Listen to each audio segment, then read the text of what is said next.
All right, gather around, everyone.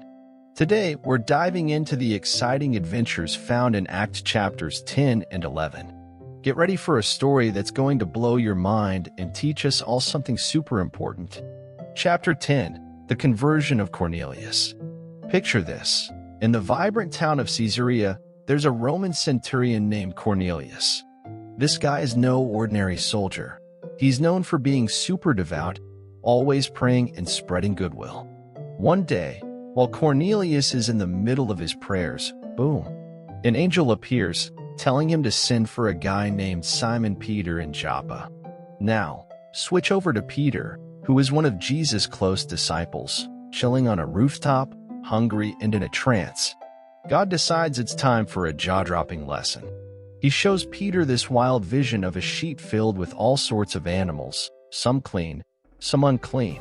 A voice tells Peter to chow down, but Peter, being a good Jewish guy, hesitates.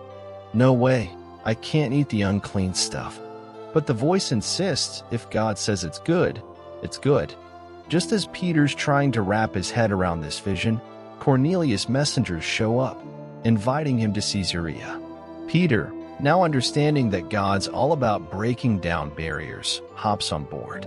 When he steps into Cornelius' house, he drops a bomb. It's against the rules for me to hang out with you Gentiles, but God says I shouldn't call anyone common or unclean.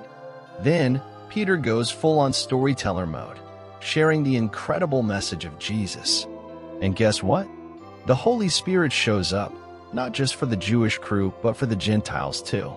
Peter realizes God's love is way bigger than any cultural boundaries. Chapter 11, the church's response. News of Peter's wild adventure reaches the big shots in Jerusalem, and not everyone's clapping. Some folks are side-eyeing Peter like, "What were you thinking?"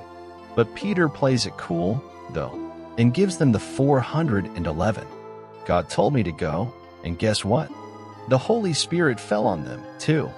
As everyone listens, it's like a light bulb moment. The believers in Jerusalem start high-fiving because they finally get it. God's love doesn't play favorites.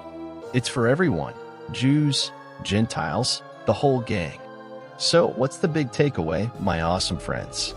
Acts 10 and 11 show us that God's love is like the coolest party ever, and everyone's on the guest list. No VIP sections, no exclusions. The gospel is for all of us, no matter where we come from or what background we have. It's like the ultimate open invitation to God's love festival. How cool is that?